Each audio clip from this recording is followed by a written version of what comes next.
السلام علیکم رحمۃ اللہ وبرکاتہ۔ ایک شخص حارث بن ہشام نامی نے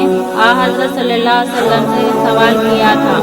کہ حضور آپ پر وحی کیسے نازل ہوتی ہے؟ آپ صلی اللہ علیہ وسلم نے فرمایا کہ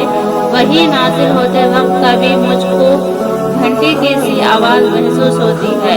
اور وحی کی یہ کیفیت مجھ پر بہت شاہ گزرتی ہے۔ جب یہ کیفیت ختم ہوتی ہے تو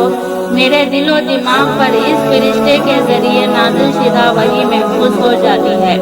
اور کسی وقت ایسا ہوتا ہے کہ فرشتہ بے شکل انسان میرے پاس آتا ہے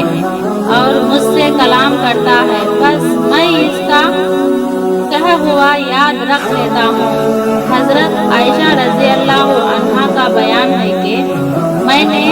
سخت کھڑاکے کی سردی میں حضرت صلی اللہ علیہ وسلم کو دیکھا ہے کہ